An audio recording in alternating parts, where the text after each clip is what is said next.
오늘도 예배 나오신 우리 사랑하는 모든 성도 여러분들에게 하나님의 놀라우신 은혜가 함께 하시는 복된 주일이 되기를 주님의 이름으로 축복합니다. 소아시아 일곱 교회에 관하여서 말씀을 함께 나누었고, 전주에는 데살로니가 교회에 관하여서 우리가 말씀을 함께 나누었습니다. 데살로니가 교회는 참으로 믿음과 사랑과 소망이 넘쳐나는 아주 아름다운 교회였음을 우리가 전주에 우리가 함께 말씀을 나누었습니다. 오늘은 안디옥 교회에 관하여서 우리가 말씀을 함께 나누려고 합니다. 이제 다음 주까지만 교회에 관하여서 말씀을 함께 나누려고 합니다. 빌립보 교회에 관하여서 다음 주에는 말씀을 함께 나누겠습니다. 이 안디옥 교회는 어떠한 교회인가 하면, 예전에 이 안디옥이라고 하는 이러한 지역에 모인 사람들이, 어디 사람들이 참으로 많이 살고 있었는가 하면 안디옥 지역의 7분의 1이 되는 사람들이 유대인들이었다고 합니다. 유대인들이었어요. 그래서 그런지 몰라도 예루살렘에 예수님의 순환 사건 이후에 엄청난 많은 핍박들이 예루살렘에 있었습니다. 그러므로 말미암아 많은 사람들이 흩어지기를 시작하는 거예요. 디아스포라, 즉 그들이 흩어집니다. 흩어져요. 그리고 그들이 살아가는 여러 마을들이 있었는데, 오늘 말씀 보니까 베니게와 무로와 안디옥까지라고 이렇게 말씀이 기록되고 있습니다. 바로 이 베니게라고 하는 지역은 어디인가 하면 지금의 레바논 지역입니다. 이 레바논 지역으로 사람들이 흩어져서 예수 믿는 것 때문에 어려운 핍박이 오므로 인하여 그들이 흩어지게 되었는데, 레바논 지역으로 가게 됩니다. 다음 부드로라고 하는 이러한 마을은 어디인가 하면 지중해 동북부에 있는 섬입니다. 그 섬까지 사람들이 이주를 하였다고 하는 거예요. 그리고 안디옥이라고 하는 것은 예루살렘에서 약 480km가 떨어져 있는, 북쪽으로 480km가 떨어져 있는 이러한 곳인데, 그곳에까지 사람들이 흩어지게 되었다고 하는 거예요. 그러니까 예수 믿는 사람들 엄청난 핍박이 오므로 인하여서 사람들이 한 군데로만 피난 가는 것이 아니라 이쪽 저쪽으로 많은 사람들이 흩어지게 되었는데, 안디옥이라고 하는 곳에 사람들이 가게 되었고, 그곳에 교회가 세워지게 됩니다. 그런데 처음 교회가 세워질 때에는 유대인들에게만 복음이 증거되었다라고 하는 거예요. 그런데 나중에 복음이 증거된 것을 보면 헬라인들에게도 복음이 증거되게 되고, 헬라인들에게만 복음이 증거된 것이 아니라 흑인들에게까지 복음이 증거되는 이러한 놀라운 복음의 전파가 이루어지는 모습들을 보게 됩니다. 그런데 이 안디옥 교회는 이렇게 세워진 교회였는데, 수년 뒤에 엄청난 풍의 역사가 일어납니다. 엄청난 풍의 역사가 일어나요. 그래서 예수님을 믿는 사람들이, 수많은 사람들이 예수님을 영접하였다 라고 이렇게 말씀이 기록된 것을 보면 엄청난 교회의 부흥이 일어났던 모습을 우리는 보게 됩니다. 그러면서 그 교회가 세워지게 되고, 그 교회가 아주 하나님 보시기에 아름다운 교회로 든든하게 서나가는 모습에 관하여서 사도행전에서는 말씀이 기록되고 있는 겁니다. 그러면 이 안디옥 교회는 어떠한 교회인가 라고 하는 것을 우리가 오늘 말씀을 함께 나누려고 합니다. 그 중에 첫 번째가 이 안디옥 교회라고 하는 교회의 성도들이 그리스도인이라고 하는 칭함을 받은 교회가 안디옥 교회라고 하는 겁니다. 예수 안 믿는 사람들이 예수를 믿는 사람들 보고 무엇이라고 이야기하였는가 하면 저들은 크리스찬이다, 저들은 그리스도인이다 라고 이렇게 이야기를 하였다라고 하는 겁니다. 사도행전 11장 25절에서 26절까지 말씀 보면 안디옥에서 비로소 그리스도인이라 일컬음을 받게 되었더라 라고 이렇게 말씀이 기록되고 있습니다. 이 그리스도인이라고 하는 이 용어는 라틴어 형태로 로마인들이 다른 단체에게 붙여준 칭호와 유사한 것이었는데, 그리스도라고 하는 단어 자체가 메시아와 동일한 뜻임으로 말미암아 유대인들이 들을 때는 아주 거슬러 하였다라고 하는 거예요. 아니, 비웃음으로 저들이 그리스도인이라고 이야기하고 저들이 크리스찬이라고 이야기하였지만 유대인들이 듣기에는 너무나도 거부스러웠다라고 하는 거예요. 예수 믿는 사람들이 그리스도인? 그러면 예수가 메시아라고 하는 말이야. 유대인들은 예수를 메시아로 인정하지를 아니하였다라고 하는 거예요. 듣기가 아주 못마땅한 이름이었다라고 하는 겁니다. 그렇다고 안디옥 교회가 이러한 명칭으로 불려지길 바랐던 것도 아니에요.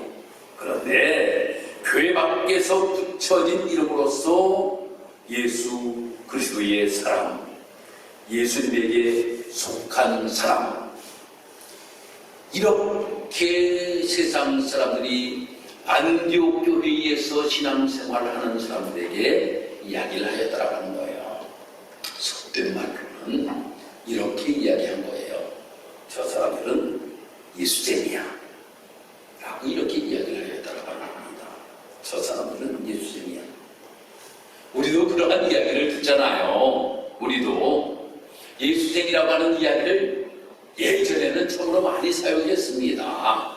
지금도 꼭 그렇게 사용하는 사람들도 있습니다. 그런데 그것이 제일 먼저 불려졌던 것이 바로 안디옥 교인들에게 불려졌던 이름이다라고 하는 겁니다. 사랑하는 성도들, 우리 직사도 교회의 성도들이 정말 세상 사람들이 여러분들을 볼 때에 저 사람들은 정말 예수쟁이야 라고 하는 이야기를 들을 수 있는 성도들이 되어야 된다고 하는 거예요. 특히 좋은 이야기가 있죠. 어떤 이야기입니까? 세상에 나가면 세상 사람들과 잘 어울려 좋고, 교회에 오면 교인들과 잘 어울려 좋은 사람, 이러한 사람이 참으로 세상 사람들이 보기에는 좋은 것 같지만 그들도 욕합니다. 뭐라고 욕하는지 아십니까? 예수 믿는다는 사람이 라고 하는 물음표가 항상 붙게 된다라고 하는 거예요. 예수 믿는 사람은 예수쟁이답게 삶을 살아가기를 세상 사람들도 원하고 있다라고 하는 거예요. 바로 주님께서는 얼마나 더 간절히 바라시겠습니까? 예수 믿는 사람들이 예수쟁이답게 삶을 살아가기를 주님께서 원하시고 계신다라고 하는 거예요. 안디옥 교인들이 바로 이 모습을 가지고 삶을 살아갔던 것처럼, 두 번째로는 편견과 차별이 없이 함께하는 교회였습니다. 요즘 우리나라에 너무나도 많은 외국인들이 들어와서 살고 있습니다.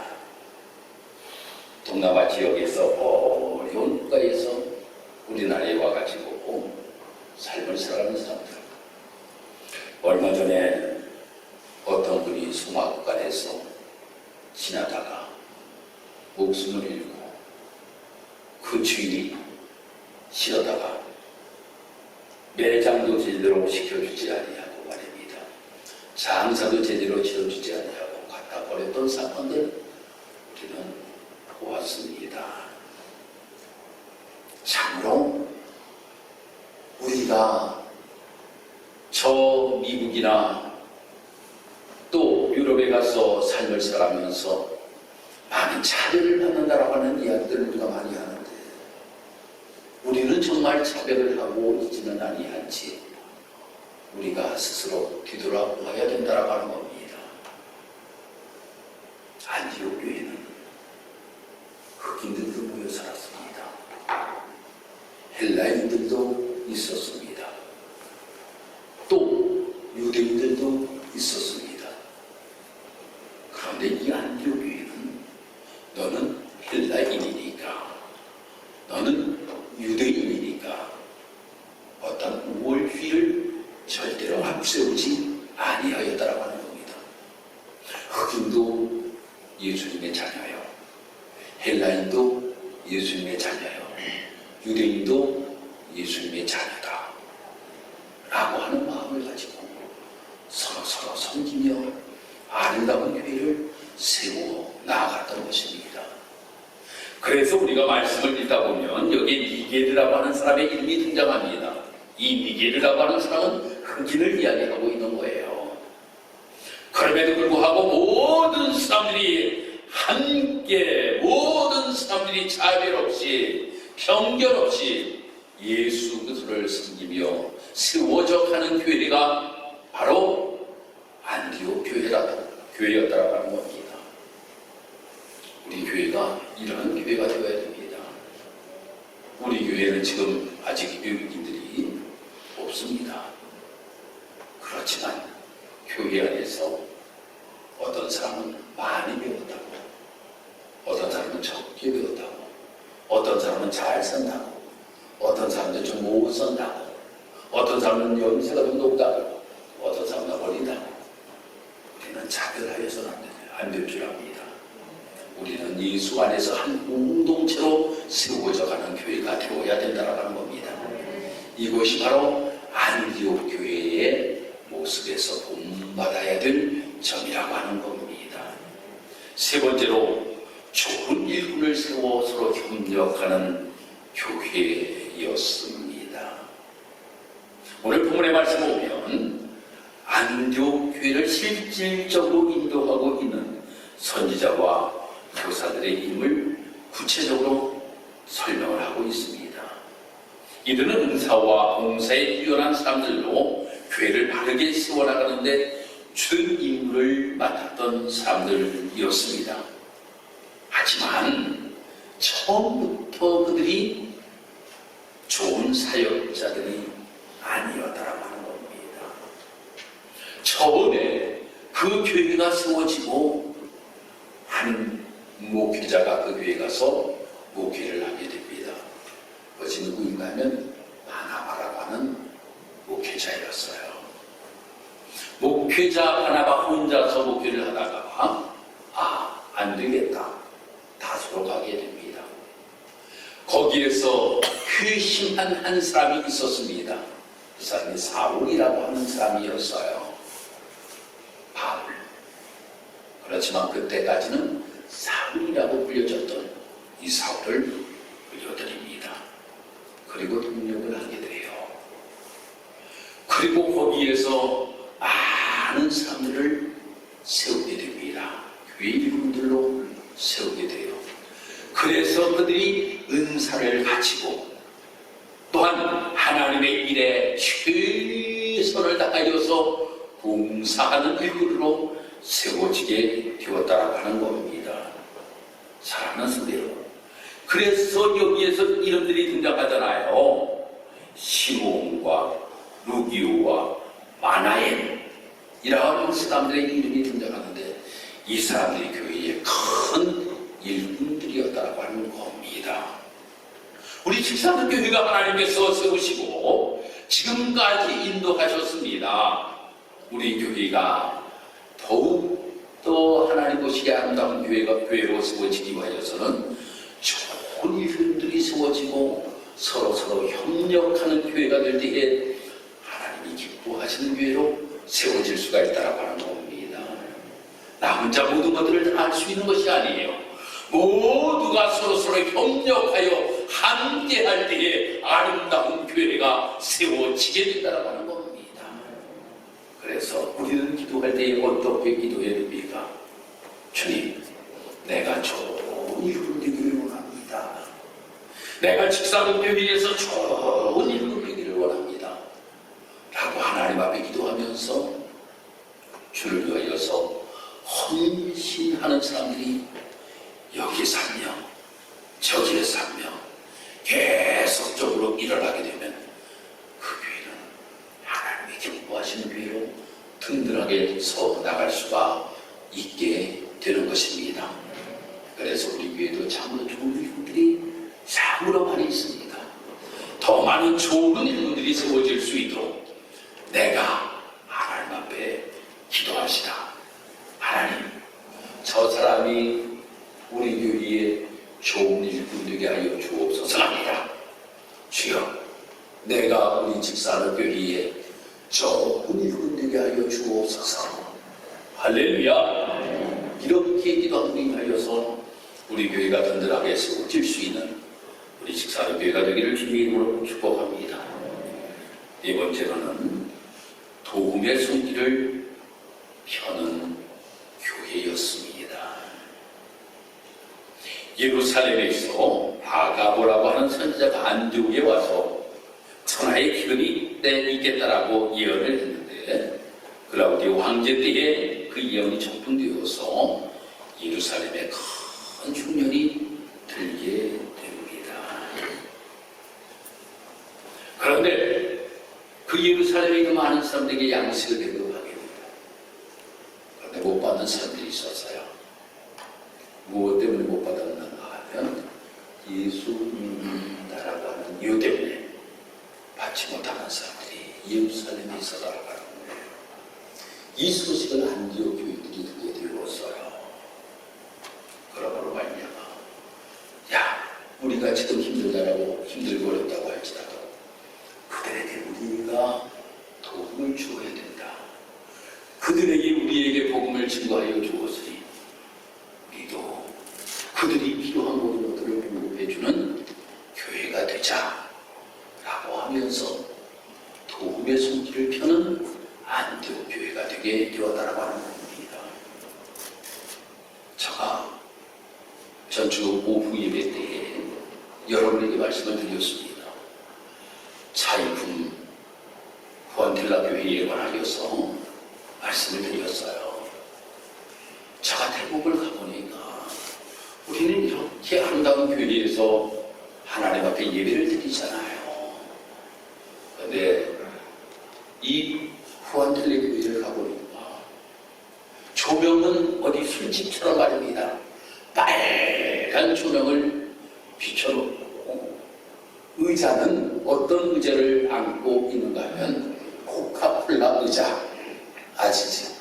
그 의자를 안고 그 건물은 세를 내고 있다 라고 하더라고요. 그러면서 저에게 목사님, 저희가 교회 부지를 보완한 것이 있는데 목사님 가셔서 기도 좀 해주세요 라고 하여서 교회 부지를 가서 제가 이하여서 기도를 했습니다. 그 기도를 하고 돌아왔어요. 저는 제가 은퇴를 하면서 어떻게 하든지 태국이나 라오스 지역 부분에다가 선교센터를 하나 치고 정말 하나님 기뻐하시는 무엇인가 하나를 내가 일평생 살아가면서 무엇인가 흔적을 남겨야 되겠다라는 하는 마음이 저 마음속에 있어요. 저 마음속에 있어요. 그런데 그 마을을 보고 그 교회를 보고 하나님께서 마음의 부담을 계속적으로 주시는 거예요. 돌아왔어요. 어떻게 할까?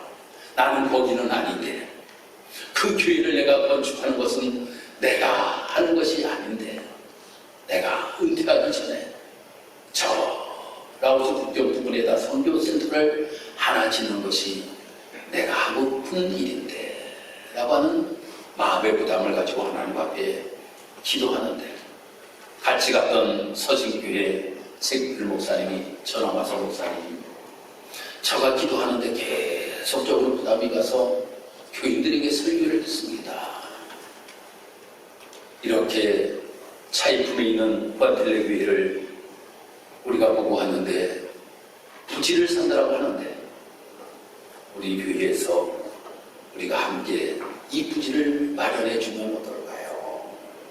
라고 이렇게 이야기하였더니 교인들이 당연히 우리 교회에서 해야죠. 직사업교회 우리 교회에서 500만 원을 할 테니까 직사업교회에서 500만 원을 하여서 1000만 원을 들여서 우리 후아텔레 교회 부지를 마련해 주면 좋겠습니다. 라고 하는 이야기를 해요. 오래되었어요. 그래서 제가 수요일날 설교를 하였습니다. 그랬더니 우리 장로님께서 100만 원을 같이 오시고 헌금을 하시는 거예요. 그리고 전주에 제가 설교를 하니까 또 우리 청소하시는 분들이 여행을 가셨는데 그분들이 청소하시는 분들이 여행을 다녀오시면서 모아가지고 또 100만 원을 가지고 오셨어요. 그래서 100만 원이 마련되었어요. 그래, 나도 드려야지. 오늘 100만 원을 또 하나님 앞에 드렸습니다.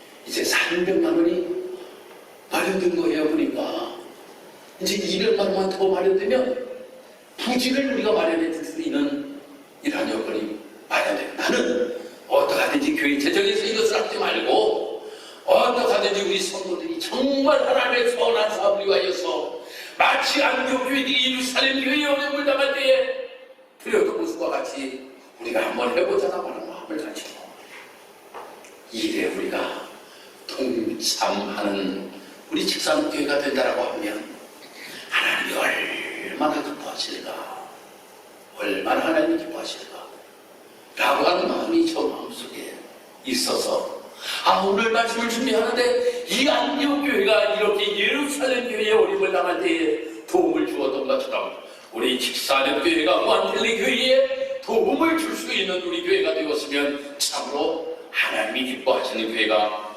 되지 않을까라고 생각합니다. 우리는 흔히 이렇게 이야기를 합니다. 내 코가 소자인데, 내 코가 소자인데. 제가 신방을 다니면서 이 말씀을 드린 이유가 있어요. 바로 다윗이 사울을 패여서 엄청나게 어려움을 당하고 도망자의 모습을 가지고 삶을 살아가고 있었습니다. 그런데 그 알라 사람들이 말입니다. 블레셋이 침범으로 인하여서 어려움을 당하는 거예요. 그 알라 사람들이 다윗에게 이야기하기를 도와달라고 이야기하는 거예요. 우리 좀 도와달라고 이야기합니다. 그러니 다윗이 하나님 앞에 기도해요. 하나님 어찌하면 좋겠습니까? 하나님 어찌하면 좋겠습니까? 라고 하나님 앞에 기도하였더니 하나님께 도와주라 라고 말씀하셔요. 그래서 부하들에게 이야기합니다. 그냥 도와주라고 이야기한다. 그때 주변 사람들이 전부 다 말리는 거예요. 무슨 이야기입니까? 쉽게 이야기하면 우리가 국가 적자입니다. 저들 도와주었다가 사울이 와가지고 우리를 다시금 죽이려고 할지도 모르는 이러한 상황인데 어떻게 우리가 도와줄 수 있습니까? 다시 하나님 앞에 기도합니다. 하나님은 어려운 가운데서도 도와주라고 말씀하셔요. 그렇지만 하나님께서 이렇게 말씀하시는 그 의도는 분명히 힘들고 어려운 가운데 도와줘라. 내가 너를 크게 사용할 것이다. 라고 하는 하나님의 놀라우신 축복이 이 다윗에게 분명히 임하였잖아요. 왕으로 수용받았잖아요. 그가 도와줌으로 인하여서 힘들고 어려울 때 도와줌으로 인하여서 어려움을 당하였던 것이 아닙니다. 오히려 큰 하나님의 축복으로 함께 하였던 모습을 우리는 보게 됩니다. 그러기에 우리는 이야기할 때 우리 교회가 어려운데 내가 어려운데 내가 어떠한데 이 이야기를 하기보다는 내가 어려운 가운데서 무엇인가 좀 더 헌신하고 봉사하고 삶을 살아갈 때에 주님이 더 기뻐하시는 우리의 삶의 모습이 될 수 있다고 하는 것, 이것을 우리는 꼭 기억하고 하나님을 위하여 아름답게 사용되어질 수 있는 우리의 삶의 모습 되기를 주님의 이름으로 축복합니다. 마지막입니다. 마지막으로 이 안디옥 교회는 최초로 선교사를 파송한 교회였습니다. 그런데 다 선교사를 파송하는데 누구를 파송하는지 아십니까? 그 교회 1대, 2대 목회자를 파송합니다. 생각해보면 참 얼마나 어려운 일입니까? 바나바를 선교사로 파송해요. 바울을 선교사로 파송해요. 이것은 참으로 힘들고 어려운 일입니다. 그런데도 불구하고 이 안디옥 교회는 우리 교회만 붕되면 된다라고 하는 생각을 가진 것이 아니라 세계 방방 곳곳마다 그리스도의 복음이 증거되고 그들이 예수 믿고 구원받는 놀라운 역사, 온 천하에 다니며 복음을 증거하라고 하는 예수님의 말씀에 순종하는 이 안디옥 교회, 이 교회의 어떤 모습을 우리는 보게 됩니다. 우리는 우리가 직접 나가지 못한다 할지라도 우리는 보내주는 선교사의 역할을 감당하기를 주님께서 원하시고 계신다라고 하는 겁니다. 우리 교회에서 선교하는 선교사님들, 위하여 여러분들 기도해 주어야 될 줄 믿습니다. 저들이 세계 방방곳곳마다 복음이 증거될 수 있도록 김재영 선교사님 선교편지가 왔어요. 짐바브웨에서 선교편지가 왔어요. 뭐라고 합니까? 목사님, 짐바브웨에 간디교에서 저 혼자 선교사로 파송되어서 복음을 전하고 있습니다. 1호 선교사라고 하는 이러한 아주 자부심이 저는 너무나도 강합니다. 그런데 이번에 가서 마을에 우물 하나를 파 드렸습니다. 그랬더니 그 지역 사람들이 예수 믿겠다고, 우물 하나에 말입니다. 예수 믿겠다고 모든 사람들이 결단을 하는 그 모습을 보고 너무나도 합니다. 한 교회에서 우물 하나를 파는데 700만 원이 들었다는 거예요. 그 700만 원을 통하여서 마을 전체가 예수 믿겠다라고 결단하는 놀라운 역사가 일어났다라고 하는 거예요. 그러니 이 김태형 선교사는 우리와 아주 가까운 이천에서 목회하다가 짐바브웨로 아주 미국에서 유학을 하기 때문에 영어를 참 잘해요, 이 친구가. 그래서 짐바브웨로 가서 선교사, 저 아프리카 중에서도 가장 못사는 나라잖아요. 인플레이션이 가장 아주 센 나라가 바로 짐바브웨 아닙니까? 그곳에서 하나님의 그런 사역을 감당하는 모습을 봅니다. 그리고 우리가 작은 거지만 우리가 협력하잖아요. 보내는 선교사의 역할을 저도 여러분들도 다 하시잖아요. 그러니 얼마나 감사한 일입니까? 더 하기를 하나님께서 원하시고 계신다라고 하는 거예요. 그래서 우리는 내 코가 석자라고 하는 이야기를 하지 마세요. 이것은 교회가 아닙니다. 세상 사람들이 하는 이야기입니다. 내 코가 석자라도 나는 주님을 위하여서 헌신하고 봉사하고 충성하고 도움을 주고 우리가 이 일을 감당할 수 있는 교회가 진정한 교회라고 하는 겁니다. 우리 직사교회가 이러한 방향으로 가기 위해서 앞으로도 계속적으로 주님, 우리 직사교회가 정말 주님이 기뻐하시는 교회로 든든하게 세워지기를 원합니다. 라고 하는 고백이 있는 우리 교회가 되기를 주님의 이름으로 축복합니다. 기도드리겠습니다. 하나님 감사합니다. 안디옥 교회를 통하여서 참으로 무엇 때문에 칭찬받았던 교회인지를 우리가 다시 한번 깨달을 수 있도록 하나님이 도와주셨습니다. 우리 직사교회도 진정으로 주님 모시기 아름다운 교회로 든든하게 세워져 나갈 수 있도록 하나님이 인도하여 주옵소서. 그러므로 말미암아 우리 교회를 통하여서 정말 하나님의 영광이 나타날 수 있도록 하나님 축복하여 주옵시고 세계 방방 곳곳마다 그리스도의 복음의 향기가 널리 퍼져나가는 놀라운 역사가 있도록 하나님이 인도하시고 축복하여 주옵소서. 주님께서 우리 교회를 세우실 때 이러한 목축을 가지고 세우신 줄 믿사오니 하나님 이를 도하여 우리가 충성된 일꾼 되게 하시고 정말 주님이 기뻐하시는 아름다운 일들을 아름답게 이루어갈 수 있도록 주여 도우시고 함께 하여 주옵소서. 감사드리며 예수님의 이름으로 기도드리옵나이다. 아멘.